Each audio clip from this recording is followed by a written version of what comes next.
Bonsoir à tous, bienvenue sur votre chaîne panafricaine TMTV.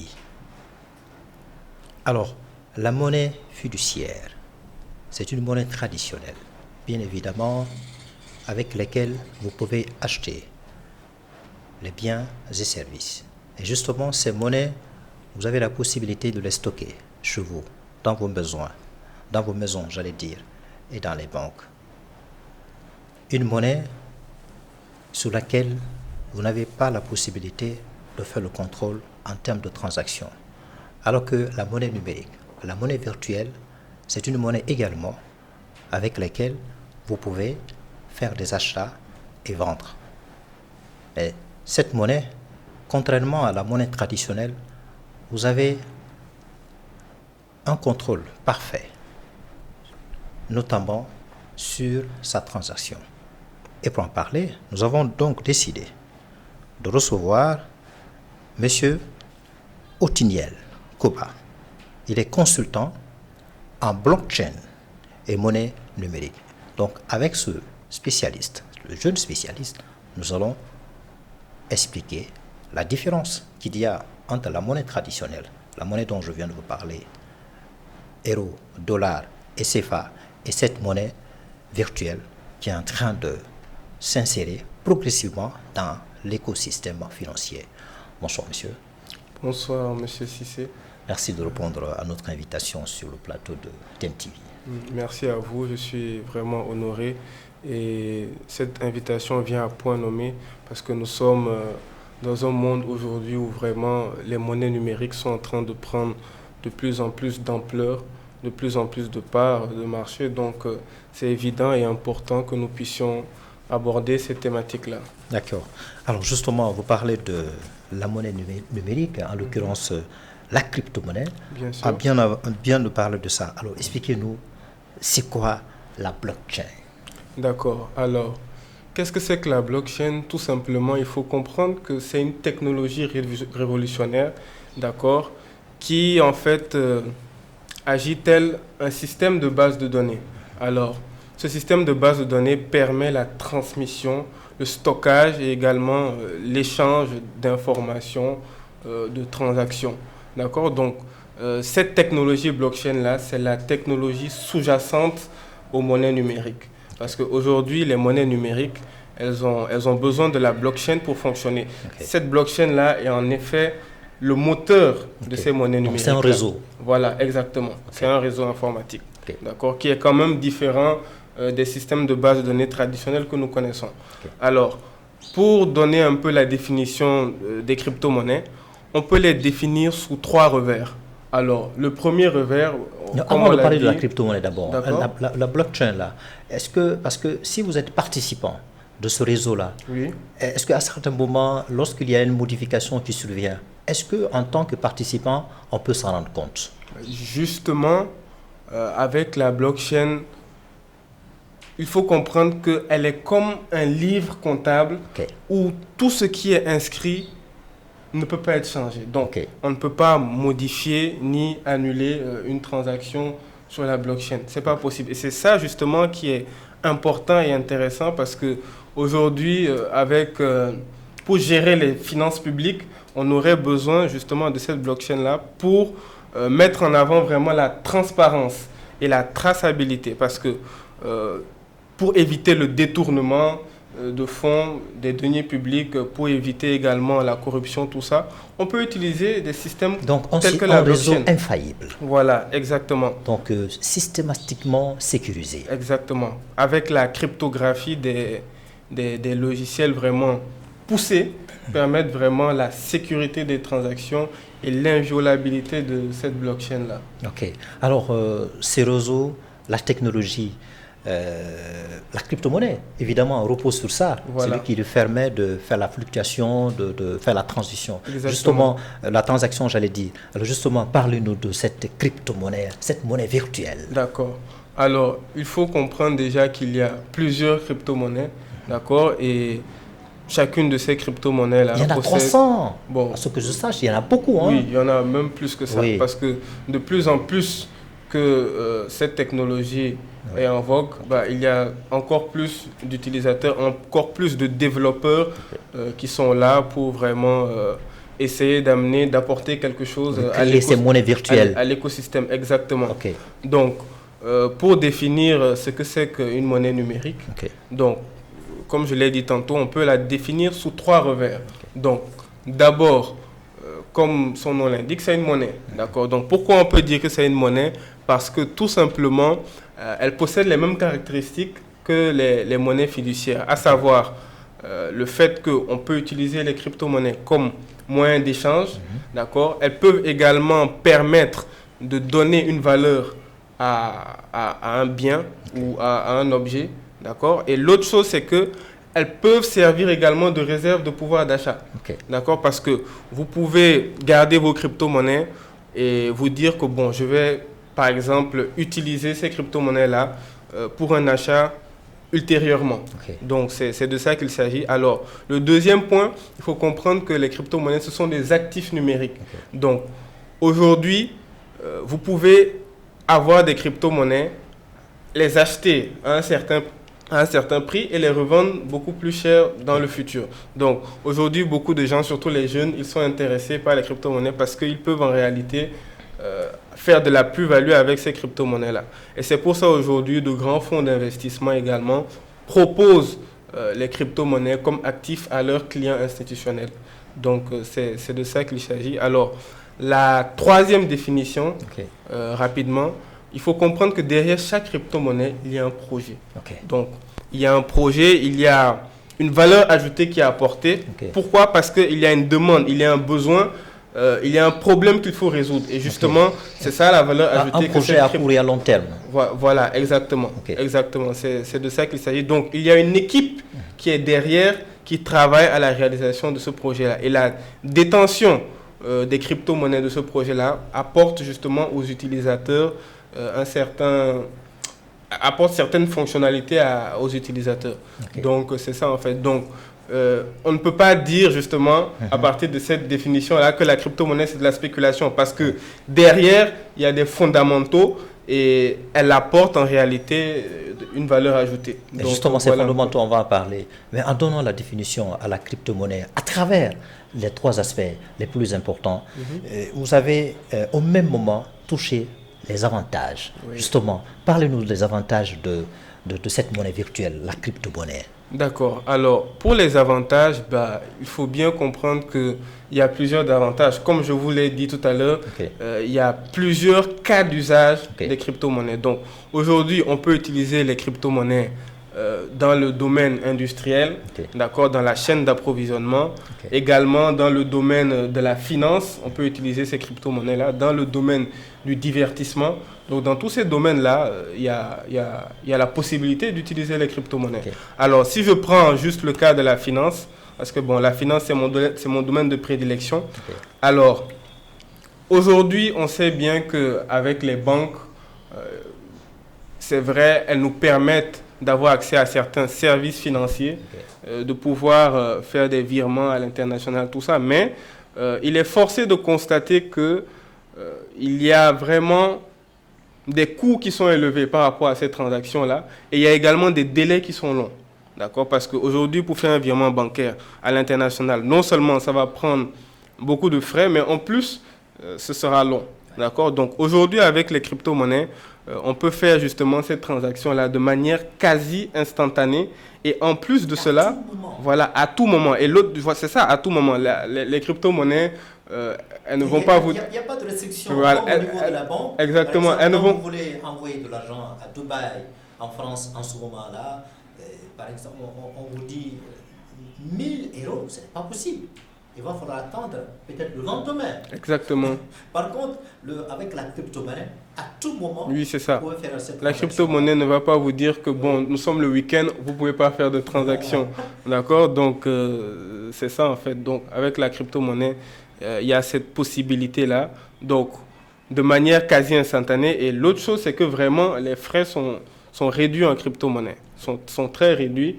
Donc, avantage par rapport au coût. Avantage par rapport également au délai. Donc, ce sont surtout ça, par rapport à la finance, qu'on peut dire par rapport aux avantages. Et la crypto-monnaie, à l'image de la monnaie fiduciaire, la monnaie traditionnelle, vous pouvez acheter une voiture. Bien sûr, c'est possible, vous pouvez, effectivement. Avec cette monnaie virtuelle, voyager. Oui. Faire une réservation touristique, par exemple. Bien sûr. Ça, je parle ainsi pour permettre aux jeunes de pouvoir comprendre. C'est ça. Oui.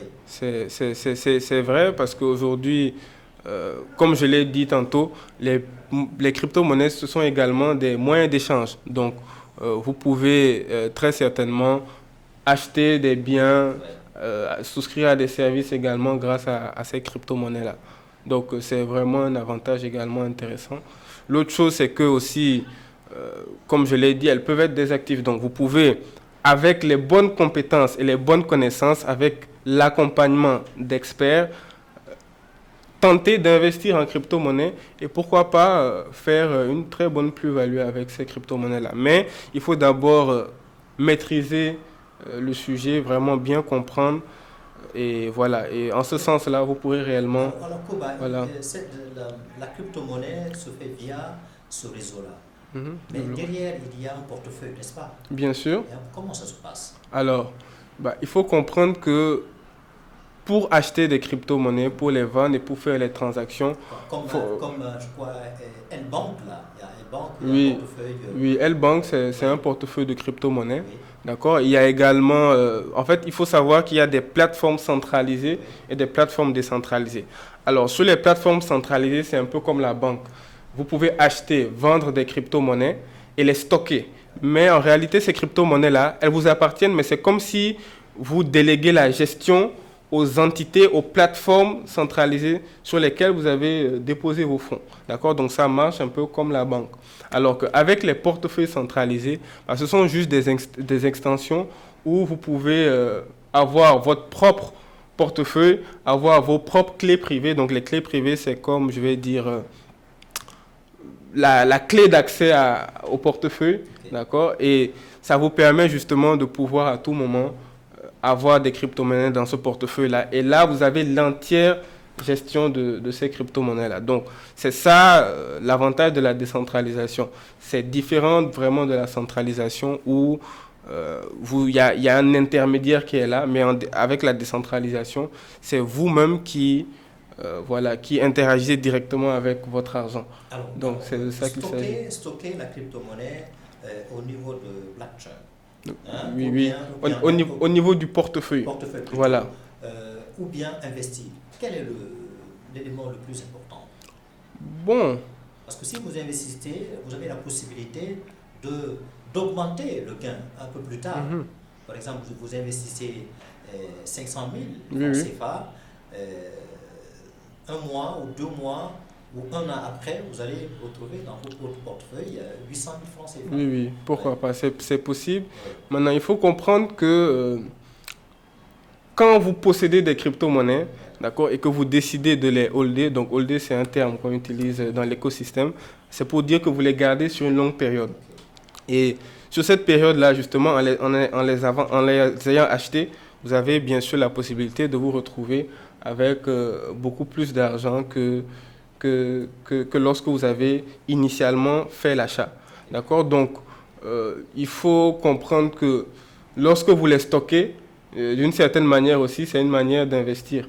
D'accord? Lorsque vous les stockez, c'est une manière d'investir. Maintenant, certaines personnes, elles achètent des crypto-monnaies à cause justement de l'utilité qui est derrière. Comme tantôt je l'ai parlé, il y a des fonctionnalités. Donc, certains, ils les achètent juste pour, faire un achat de véhicule, par exemple, d'accord? Ou certains les achètent pour se protéger contre l'inflation, d'accord? Donc, c'est de ça qu'il s'agit. D'autres, ils possèdent des crypto-monnaies pour pouvoir rapidement envoyer, par exemple, de l'argent à un proche qui est au Venezuela, qui est à l'autre bout du monde.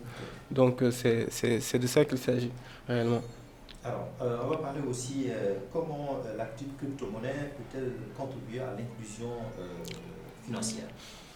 Donc, comme je l'ai dit tout à l'heure, avec les banques centrales, d'accord, et avec les banques, d'accord, c'est vrai qu'aujourd'hui, la banque, elle essaie de toucher toutes les couches sociales, mais elle a quand même des limites, d'accord, elle a quand même des limites. Alors, il y a des endroits où vraiment on a un faible taux de bancarisation. Alors, aujourd'hui, la crypto-monnaie... Comme en Afrique, par exemple. Voilà, Tout surtout... le monde n'est pas encore bancarisé. C'est ça, Ouais. c'est exactement cela. On voit encore ceux qui sont dans le secteur informel, Bien les sûr. boutiques là, qui se permettent encore de garder l'argent dans leur boutique, Voilà, même voilà. sur le lit. C'est On ça. le voit, Et malheureusement. malheureusement, donc, Voilà. la banque n'a pas... La limite de la Voilà, banque. c'est une limite vraiment de la banque. Donc, vis-à-vis de cela, aujourd'hui, on a les crypto-monnaies. On sait que l'Internet, c'est accessible à tous. Un téléphone portable aussi, c'est accessible à tous. Et aujourd'hui, lorsque vous avez ces deux éléments-là, facilement, vous pouvez avoir des crypto-monnaies. Donc, ça permet à toutes les couches sociales, justement, de pouvoir investir dans les crypto-monnaies ou tout simplement d'en posséder. Donc, en cela, ça contribue vraiment à l'inclusion financière. Alors, tout à l'heure aussi, on a parlé de la réduction des coûts et des délais. Donc, il y a beaucoup d'avantages de la blockchain et des monnaies numériques qu'on pourrait appliquer dans le système financier traditionnel et qui pourraient réellement permettre que ce système-là soit plus flexible, soit plus également avantageux et accessible pour tout le monde, en fait. Donc, c'est de ça qu'il s'agit. Et d'ailleurs, aujourd'hui, de plus en plus de banques vont vers cela. D'accord. Donc aujourd'hui, je pense que tout le monde devrait connaître Société Générale, qui est une grande banque aujourd'hui en Europe surtout. Et Société Générale a justement une filiale qu'on appelle Société Générale Forge et qui est spécialement axée sur l'utilisation des actifs numériques et de la blockchain dans le secteur bancaire.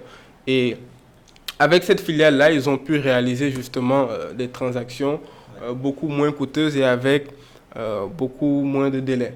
Et c'est toujours vraiment avantageux pour les institutions financières d'utiliser alors la crypto-monnaie. Et justement, ces institutions financières dont vous parlez, elles n'ont pas le contrôle sur la crypto-monnaie.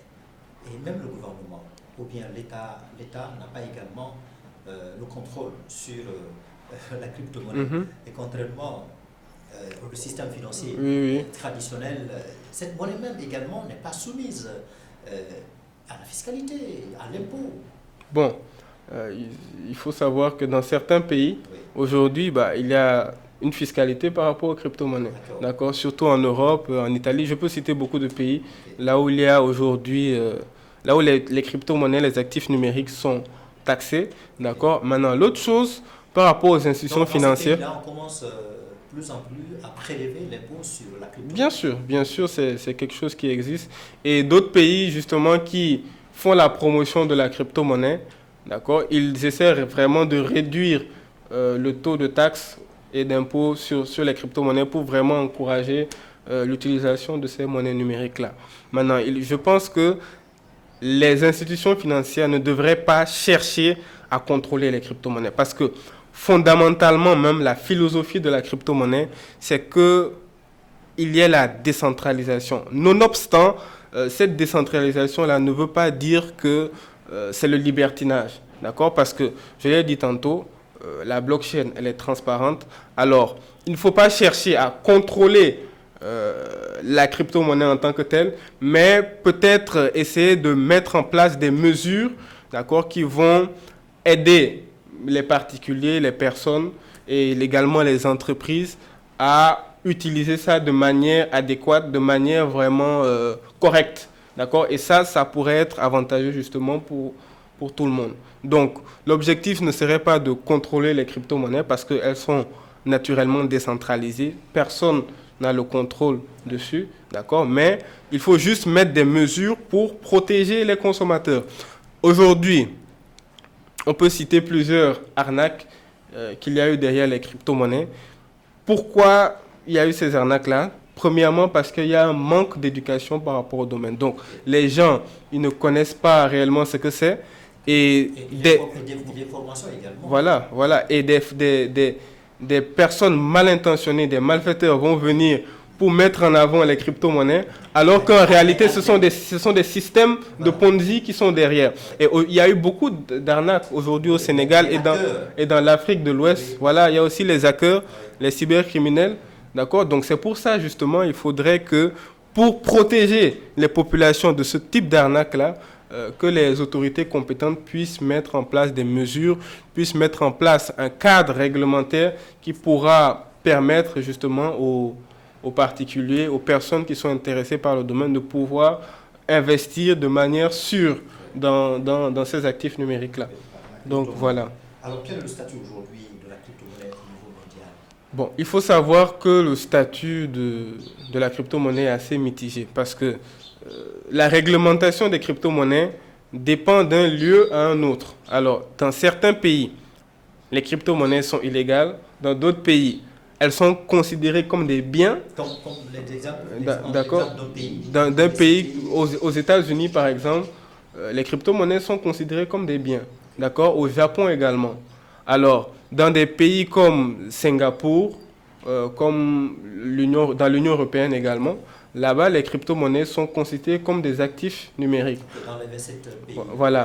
Voilà, exactement. Et dans d'autres pays comme le Salvador et également, on a un pays en Afrique, la Centrafrique, ces crypto-monnaies-là sont considérées comme des monnaies. Donc, de la même manière que au Sénégal, nous avons le franc CFA. Voilà, exactement. On a le franc CFA qui est notre monnaie, qui est la monnaie locale de toute l'Afrique de l'Ouest. Au Salvador et en Centrafrique, le Bitcoin, d'accord, c'est le Bitcoin, il est considéré comme une monnaie, carrément.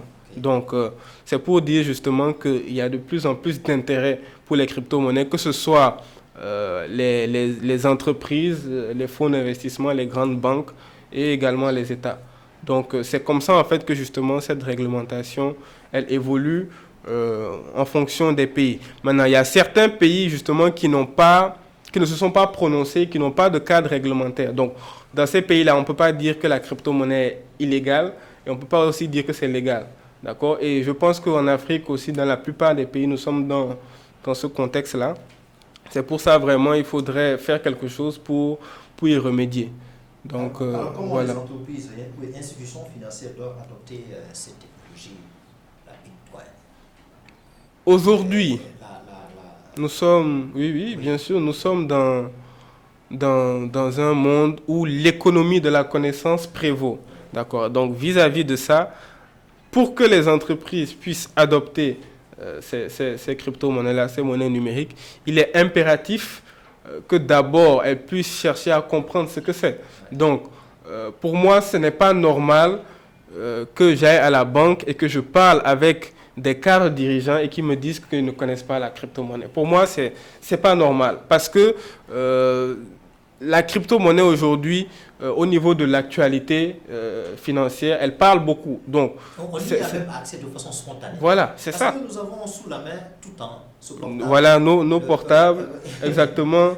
Donc, au début, avec des institutions financières, les fintech, surtout comme Wave, Orange Money, on se disait que on ne pouvait pas utiliser vraiment l'argent de manière électronique, d'accord, mais finalement, on l'a adopté. Mais on doit aller également vers cette transition du numérique-là avec les crypto-monnaies. Et pour cela, il faut d'abord que les entreprises cherchent à former leur personnel par rapport à cela. C'est inspiré de ça. Oui. Ces réseaux classiques-là, Facebook, WhatsApp, voilà, oui. On a instauré ce réseau technologique virtuel. C'est de ça qu'il s'agit réellement.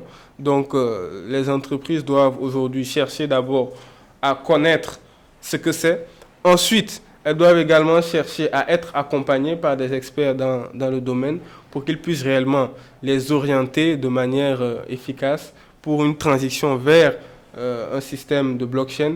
Mais ce qui est beaucoup plus important également, je pense que c'est que les autorités compétentes, notamment la Banque centrale, doivent pouvoir se prononcer sur la chose et créer le cadre réglementaire adéquat pour pouvoir permettre à ces entreprises-là d'entrer dans l'écosystème des crypto-monnaies. J'ai eu à discuter lors de certaines conférences et forums avec certains cadres, d'accord, qui comprennent les use cases des crypto-monnaies, qui ont compris réellement que on devrait utiliser ces crypto-monnaies-là, on devrait utiliser la blockchain au sein de nos entreprises parce qu'ils ont vu les avantages, mais aujourd'hui, ce qui les freine, c'est que la Banque centrale n'a pas mis en place le cadre réglementaire pour justement booster cette innovation-là autour des crypto-monnaies. Donc c'est surtout ça le grand défi. Le grand défi aujourd'hui, c'est un défi de réglementation de ces monnaies numériques-là. Ces institutions financières, les institutions financières dont on vient de parler, certes il y a des avantages importants derrière en acceptant de s'approprier de cet outil virtuel, mais quitter le classique là et venir épouser, si je peux m'exprimer ici, la crypto-monnaie, vous ne savez pas qu'il y a une peur derrière, Bien qu'il sûr. y a des risques auxquels ces institutions financières peuvent encourir. Évidemment, c'est réel, surtout que notre système financier, la manière dont les choses sont faites, c'est vraiment rigide. Donc, faire cette transition-là peut être assez compliqué, mais il le faut. Et justement, partout dans le monde aujourd'hui, en Europe et aux États-Unis, les institutions sont en train d'aller vers cette transition-là. Donc, nous, en Afrique, on ne devrait pas justement attendre ou bien sous le prétexte de la peur, dire qu'on ne va pas adopter cette technologie-là. Certes, il y a des réalités, il y a des défis, il y a des risques, et souvent les gens parlent de volatilité, d'accord, de volatilité des crypto-monnaies, mais aujourd'hui, il existe des indices boursiers qui sont plus volatiles que les crypto-monnaies. Donc, c'est juste une manière de pouvoir encadrer, de pouvoir mettre en place des mesures pour freiner ces risques-là, pour atténuer ces risques-là. Assurer cette transition. Voilà, et là, forcément, ce sera bénéfique pour les entreprises. Donc, c'est de ça qu'il s'agit réellement. Si les institutions financières décident de partir dans ce monde virtuel-là, et du coup, on ne verra plus nos mamans, les vieilles, les clients des banques ne verront plus des biens, des liquidités. Non, bon, si, parce qu'aujourd'hui, par exemple, en Europe, d'accord, ils sont en train de travailler sur un projet Vous savez, encore les de... consommateurs qui se laissent attacher à C'est ça, ces biens. attaché au billet. Mais aujourd'hui, il faut comprendre que le billet va bientôt disparaître. Aux États-Unis, en Europe, d'accord, il y a ce qu'on appelle les MNBC. Donc les MNBC, ce sont les monnaies numériques de banque centrale. Donc aujourd'hui, on est en train de chercher à mettre en place un euro numérique. On est en train de chercher à mettre en place également un dollar numérique, et il y a également le yuan numérique. Donc c'est le yuan numérique qui existe déjà, d'accord, en Asie. D'accord, ça existe déjà. Et à quand le CFA numérique? Ah, il le faut. Bon, ça, quand même, ça dépend vraiment des autorités compétentes, mais je pense que ça ne devrait pas tarder. Peut-être que l'écho qui va rentrer dans le système financier, probablement, il sera numérique. Pourquoi pas? Ce serait vraiment intéressant, et ça pourrait... la nouvelle monnaie. Voilà, ça pourrait permettre justement une homogénéisation du système, et je pense que ce serait intéressant avec plein d'avantages. D'accord, parce qu'aujourd'hui, c'est vrai, la Banque centrale, elle est en train de mettre en place un système d'interopérabilité pour faciliter justement ces problèmes de délai, d'accord, mais ce n'est pas suffisant. Ce n'est pas suffisant. Je pense qu'on devrait aller au-delà, et petit à petit, forcément, on adoptera les cryptos. C'est un Sénégalais qui détient 1 million de francs CFA, et un Américain 1 million de dollars, et un Français 1 million d'euros. Ils viennent tous les trois à Dubaï. Vous voyez, du coup, tous les trois seront confrontés à un problème de devise, mais surtout le Sénégalais. Exactement, parce que on le sait bien, le pouvoir d'achat du CFA est vraiment très faible par rapport à celui de l'euro et du dollar. Et donc, même le taux de conversion. Voilà, ça n'a absolument rien à voir. Voilà. Alors que la crypto-monnaie, vous n'avez pas besoin d'aller auprès d'une boutique là pour faire l'échange. Exactement. Voilà. Surtout à Dubaï, vous savez, aujourd'hui, à Dubaï, ils ont vraiment adopté les crypto-monnaies. Dans plusieurs endroits, vous pouvez aller dans des magasins, faire directement des achats en Bitcoin. D'accord. Cela existe également en Europe, mais à Dubaï, c'est beaucoup plus évolué, c'est beaucoup plus adopté. Voilà. Donc, je pense qu'on ne devrait pas avoir peur d'aller vers ces nouvelles technologies, mais il faudrait juste savoir comment les encadrer. Donc, j'ai pour habitude de dire que lorsque le risque est maîtrisé, il devient un avantage. Donc, c'est quelque chose de réel. Donc, il faudrait juste aller vers cela, et après, au fur et à mesure, mettre en place les mesures qu'il faut pour que tout soit fait de manière correcte et que ce soit avantageux pour tout le monde. Alors, est-ce qu'il y a des risques de blanchiment d'argent? Bon, les gens également parlent souvent de blanchiment d'argent par rapport aux crypto-monnaies, mais il y a une étude qui a été faite, d'accord, et cette étude a révélé que seulement 0,25% des transactions en crypto-monnaie sont illicites et constituent du blanchiment d'argent. Alors, les gens pensent qu'avec les crypto-monnaies, il est facile de faire du blanchiment d'argent, mais ce n'est pas la réalité parce que, comme je l'ai dit tout à l'heure, il y a la blockchain qui encourage la transparence. Donc, avec la blockchain, il y a la traçabilité qui est là et l'information est accessible à tout le monde. Aujourd'hui, il y a des entités également, je vais dire entre griffes, qui auditent les blockchains, d'accord, donc qui sont capables avec des outils poussés de pouvoir tracer l'origine des transactions et voir également, pourquoi pas, les personnes qui sont derrière ces transactions-là et de ce fait, savoir et comprendre si des activités illicites sont faites avec les transactions. Il n'est même pas évident de relever leur identité. Voilà, c'est ça. Parce que, bon, des fois, oui, il est possible que ce n'est pas évident parce que la blockchain prône la décentralisation. Mais comme je l'ai dit, il y a des outils qui sont mis en place justement pour atténuer cela. Et aujourd'hui, avec la réglementation qui évolue de plus en plus, il y a ce qu'on appelle le Know Your Customer. Donc, les plateformes centralisées, aujourd'hui, elles mettent en place un système qui fait que lorsque vous vous inscrivez sur la plateforme, vous devez décliner votre identité. Voilà, donc c'est ça. Donc, avec ça, je pense que ça permet réellement de lutter contre le blanchiment d'argent, en tout cas de l'atténuer. Parce qu'aujourd'hui, avec le système financier traditionnel, il faut comprendre qu'on a 5 à 2% du PIB mondial qui est utilisé pour les transactions illicites, donc pour le blanchiment d'argent. Donc, c'est des milliards de dollars. C'est des milliards de dollars. Mais avec les crypto-monnaies, quand même, il faut comprendre que le principal usage qui est derrière, ce n'est pas le blanchiment d'argent. Il y a d'autres choses que les gens, justement, utilisent, pour lesquelles les gens utilisent les crypto-monnaies. Donc, on n'a pas à s'inquiéter par rapport au blanchiment quand même. Donc, pour terminer, quelle est la procédure la plus simple pour s'inscrire à ce niveau?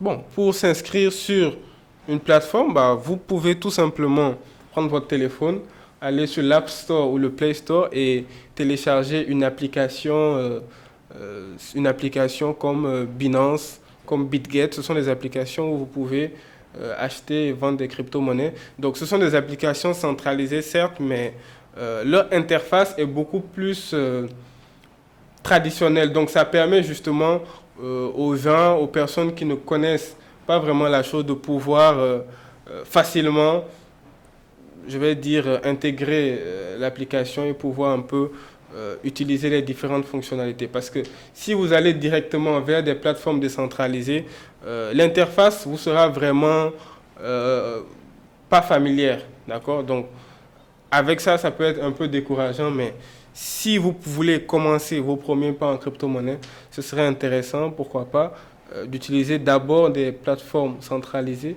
avant d'aller vers les plateformes décentralisées. Maintenant, avec ces plateformes centralisées-là, c'est possible d'acheter par Wave, d'acheter par Orange Money des crypto-monnaies. Donc, ça, c'est l'option la plus facile. Voilà, c'est l'option la plus facile. Vous pouvez aussi les acheter avec votre carte de crédit ou par virement bancaire. Toutes ces options-là sont possibles.